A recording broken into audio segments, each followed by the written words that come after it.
The desert of Sinai does not merely heat the skin. It bruises the soul with a silence so absolute it feels heavy. Yet today, that silence has been shattered by a rhythmic, subterranean thrumming that vibrates through the soles of 2 million pairs of sandals. Moses stands upon the jagged granite precipice of Horeb, his knuckles white as he grips the staff of almond wood. While below him, a sea of humanity cowers against the base of the mountain like iron filings drawn to a magnet. The sky above is no longer the pale, washed-out blue of the peninsula, but is bruised into a terrifying indigo, swirling with a thick, supernatural Shekinah cloud that breathes lightning, not from the clouds to the earth, but radiating outward from the summit itself. This is the moment where the abstract becomes architectural. The God who spoke from a bush of flame is now preparing to etch his very essence into the bedrock of the physical world, creating a legal and moral blueprint that will outlast every empire of man.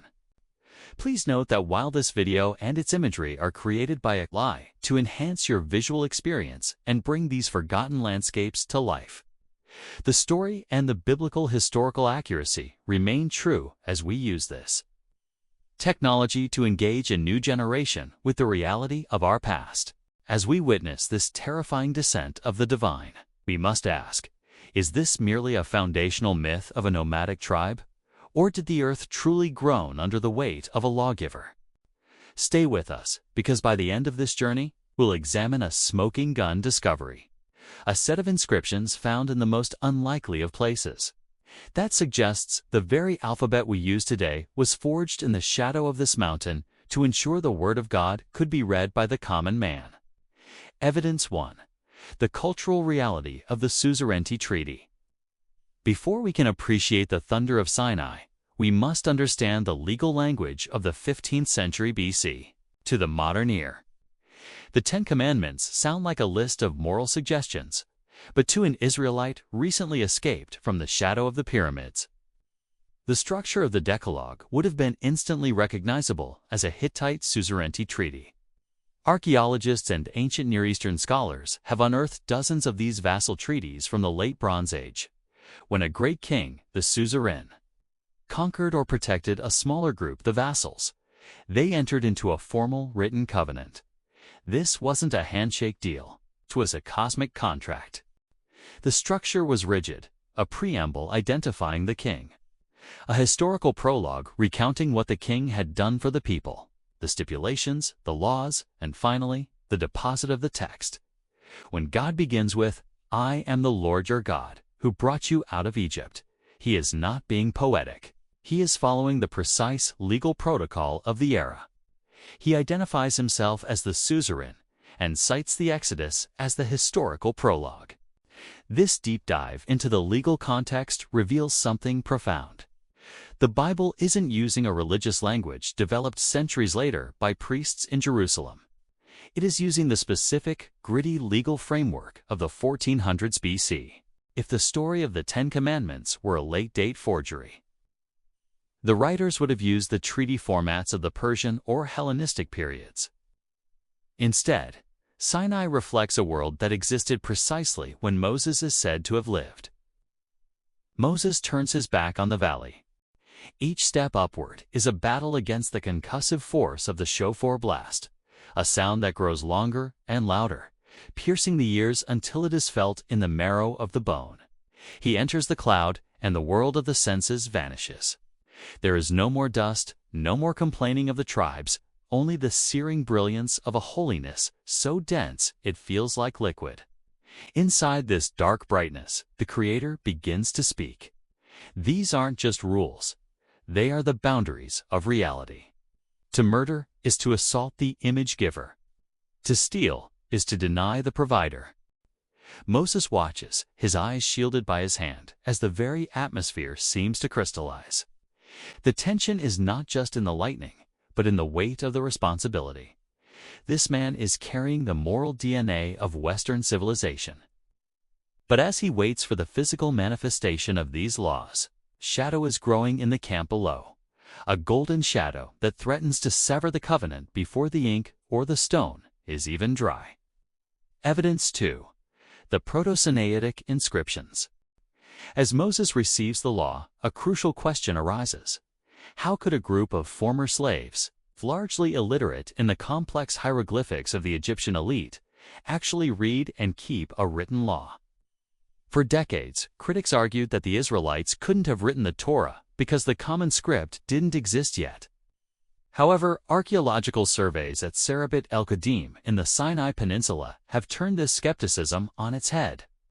In the early 20th century, Sir Flinders Petrie discovered inscriptions that were neither Egyptian nor Standard Phoenician. They were something revolutionary, Proto-Sinaitic.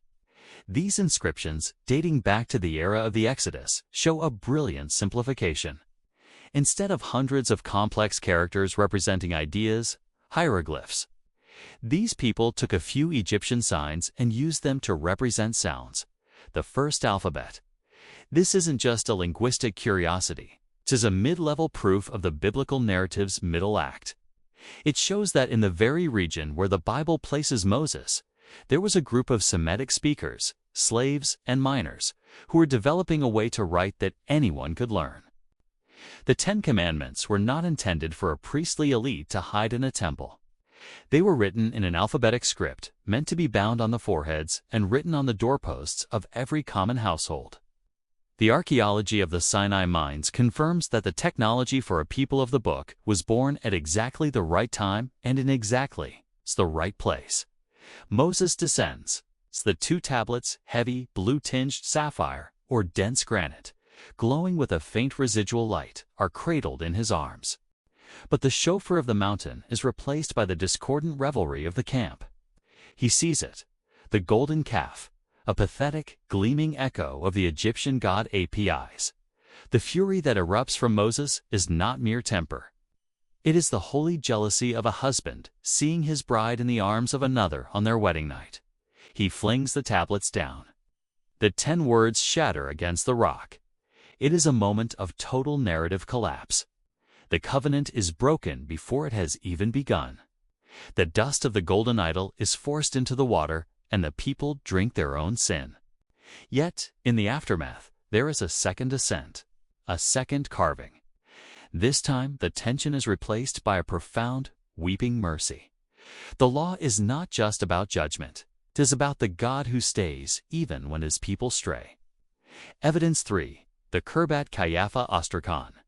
For years, the final proof needed was a link between these early Sinai inscriptions and the actual establishment of a kingdom governed by these laws.